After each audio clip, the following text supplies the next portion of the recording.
Here is Friday's lecture on the Truman-Macarthur controversy. The first part will be somewhat of a review.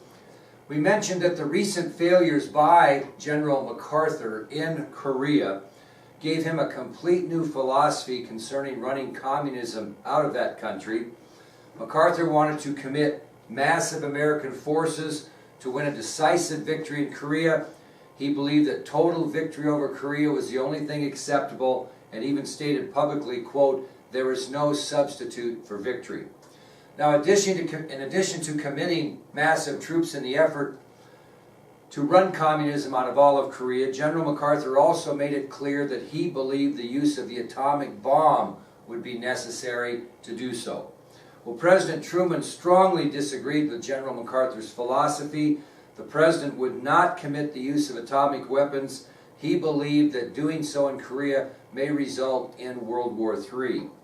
General MacArthur was very upset. He decided to return to the United States to campaign for its cause and his cause, and he stated publicly all over the country to anyone that would listen that he should have the authority to use the atomic bomb, not only in Korea, but in China if they interfered as well.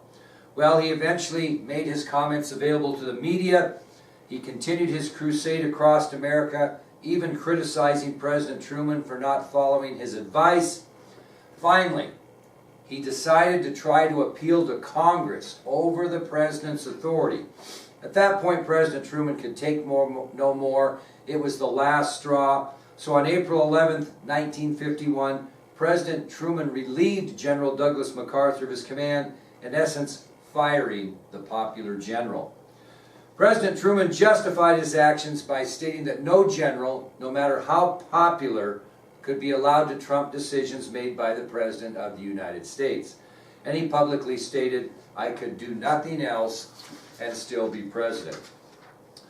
Well, President Truman replaced General MacArthur with General Matthew B. Ridgway, and General MacArthur, as a final farewell, was allowed to give a final address to Congress after his dismissal.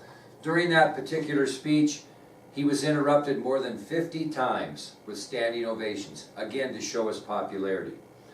He was given a hero's welcome back in the United States by a majority of American citizens, and the dismissal of General MacArthur and some events concerning the Korean War basically destroyed President Truman's administration, thus the reason he chose not to run for re-election in 1952. The Korean War will not end during the Truman presidency. In the election of 1952, the United States of America would elect another war hero and former general in Dwight D. Eisenhower, and it will be Eisenhower's responsibility during his first term as president to end the conflict in Korea.